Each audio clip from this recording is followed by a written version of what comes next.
30% discount at Stone Stopper by Moonstone TM. Find us at moonstonenutrition.com. Here Radio.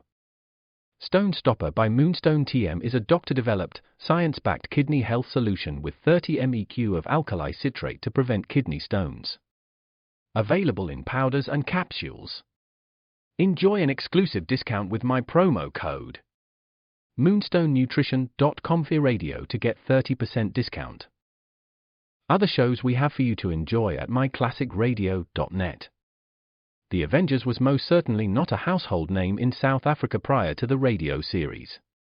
With no national television service until 1976, the mechanism simply was not present in the country to show television programs to mass audiences. While many other countries reveled in the filmed adventures of John Steed and company, South Africa was not equipped to join in the fun. The series took Britain by storm and made a major impression in the American markets, being that greatest of rarities, a British series given a network transmission slot. However, as a filmed series, rather than a videotaped one, The Avengers was able to gain a modicum of exposure in South Africa through film rentals. Come and listen at myclassicradio.net.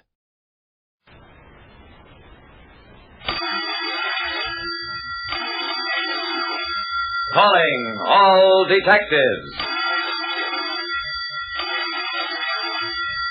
A white cane, a flower that blooms in the dark, and a photograph. Those are the exhibits on this page from my casebook. The casebook of Jerry Browning, private detective. Even a private detective like me, Jerry Browning, can have his eyes wide open and walk straight into trouble. The automobile traffic on Carver Boulevard was heavy and fast. I stood marooned on the safety island until I spotted the figure of another pedestrian right smack in the path of the oncoming cars. I dashed into the street, darted between the speeding machines, and yanked him back to safety. Then I saw that he was clutching a white cane. The man whose life I'd saved was blind. He told me his name was Clarence Webster. I escorted him back to a large house. Yes, I live here. That is, the owners, Robert and Harold Trent, permit me to live here. I worked with them in their chemical laboratory for many years, until, through Robert Trent's carelessness, there was an explosion and I lost my eyesight, my means of livelihood. Webster talked as if these things had been locked up inside him for a long time.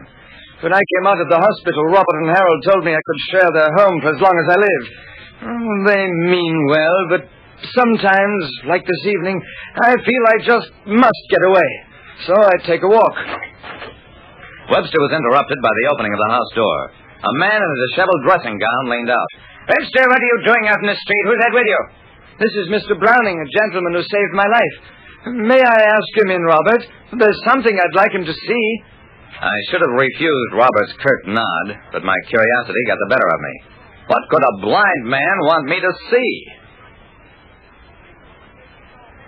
I saved a blind man from being hit by an automobile. And when I brought him home, he said he wanted me to see something.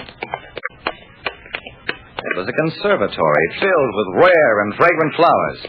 Webster moved lovingly among them. His fingers pointed straight at the largest, flashiest flowers. It was hard to realize that the blaze of color was nothing but solid blackness to him. Webster seemed to know what I thought. Don't pity me, Mr. Browning. I enjoy these flowers just as much as any man. Lack of sight is some compensations. I can appreciate this beauty through a sense of smell and touch. He walked to a table on which stood the spiniest, most vicious-looking plant I've ever seen. I don't touch this one, however. I'll bet you don't. What is it? An extremely rare variety of night-blooming cereus, a member of the great cactus family, Cereus grandiflorus. Quite a botanical curiosity. Blooms in the dark, shrivels and falls off after a few hours in the light. The blossoms are, I believe, pure white. And the fragrance is superb. You must stop in some midnight. Webster, I'm sure Mr. Browning has more important things to do than humor you in your crazy hobby. I turned to face the speaker, Robert Trent, whom I'd seen when we came in. His cold eyes were on Webster's sightless ones. Webster advanced toward him, brandishing his cane. Robert, when you talk like that, I could kill you. I don't know what might have happened next if another man hadn't walked into the room. He was a younger, gentler edition of Robert, obviously Harold Trent. Webster introduced us. I left as soon after as I could. Harold took me to the door. Don't mind Robert's gruffness, Mr. Browning. Clarence is a sort of irritant to him because Robert was responsible for the Well, accident that blinded him. I guess a psychiatrist would call it a guilt complex. Sometimes I'm sorry I persuaded Robert to bring Webster here. But where else could the guy go? I couldn't answer that one, so I said goodnight, went on home, tried to forget the whole thing. But 2 days later, I had a visitor in my office. It was Robert Trent, and he looked scared to death. Mr. Browning, you may think it curious that I come to you for help after my rudeness the other evening. I was greatly disturbed then, and now I'm terribly worried. Okay, Mr. Trent, let's have it. What's bothering you? I'm afraid I'm the victim of a scheme conceived a long time ago. I haven't time to go into details now, but believe me, Mr. Browning, my home harbors a dangerous man. You must get Webster away from there, and quickly. I don't care how you do it or what it costs, but I want him out of there. That was the last time I saw Robert Trent alive. About 1 a.m., I got a call from Lieutenant Dawson of Homicide to come down to headquarters at once.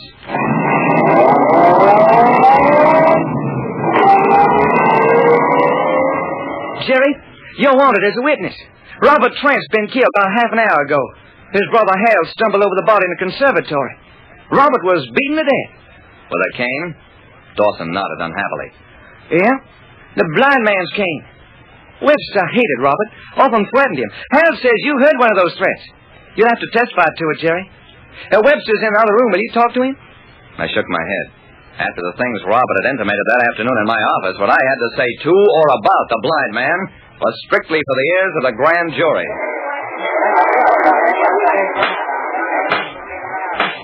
There weren't many witnesses, a maid in the Trent household, a delivery boy.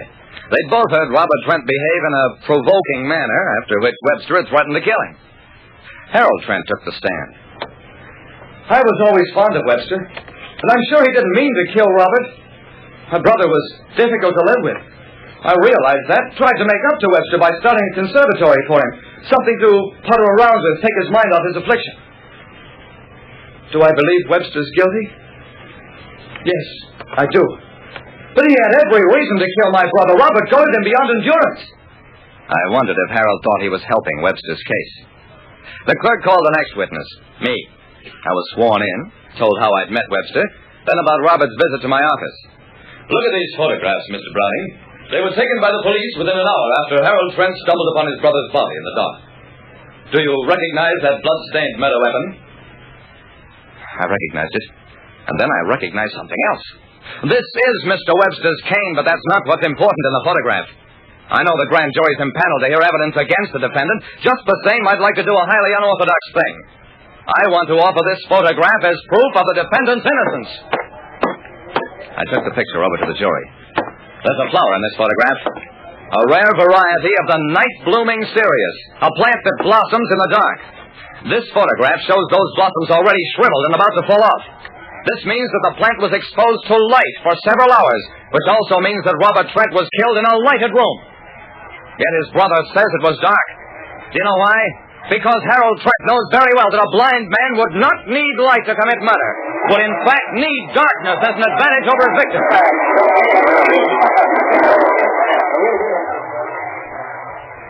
Harold Trent cracked. He admitted he'd deliberately set that explosion years back, was afraid Webster had seen him even then trying to kill his brother, whom he hated. It was a full confession, and it got Harold full punishment, the chair. Like I said, sometimes you have to work in the dark to bring the truth to light.